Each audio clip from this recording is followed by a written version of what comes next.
OG concert ముఖ్య ఉద్దేశం ఏంటి ఇక్కడ? జనరల్గా ప్రతి సినిమాకి ప్రీ రిలీజ్ ఈవెంట్ చేస్తాం. అందుకని ఓపెన్ ప్లేస్లో పెడదామని కొంచెం బాగుంటుంది.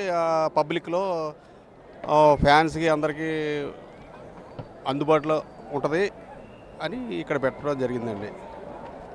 అంటే ఇప్పటికే ఓజీకి చాలా హైప్ వచ్చింది. ఈ హైప్ ఇంకా ఎక్కువైపోతే మీకు భయం ఎట్లేదా దీని గురించి? ఏం భయం లేదండి, ఏం భయం లేదు, అందరం ధైర్యంగా ఉన్నాం.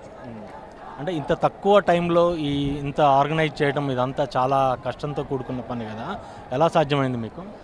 సార్, ఇది తెలంగాణ గవర్నమెంట్ రేవంత్ రెడ్డి గారు, మన దిల్ రాజు గారు, ఇక్కడ పోలీస్ డిపార్ట్మెంటు వాళ్ళ కోఆపరేషన్ వల్ల మేము ఇది చేయగలుగుతున్నామండి.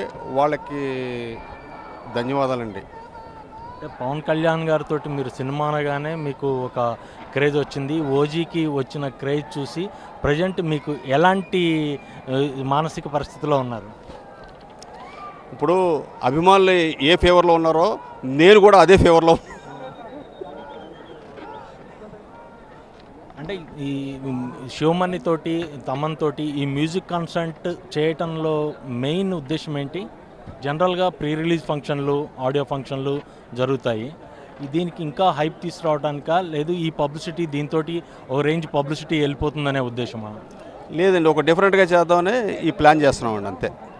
రెగ్యులర్ ఈవెంట్లో కాకుండా ఒక డిఫరెంట్గా చేద్దామని. ఓజీ మీరు చూసినంత వరకు మీకు అనిపించింది ఓజీ గురించి చెప్పండి కొద్దిగా. నేను ఇప్పుడు చెప్తే చాలా ఎక్కువ చెప్పినట్టు ఉంటుంది. చాలా బాగుంటుంది. రిలీజ్ తర్వాత ఇంకా ఎక్కువ చెప్తా.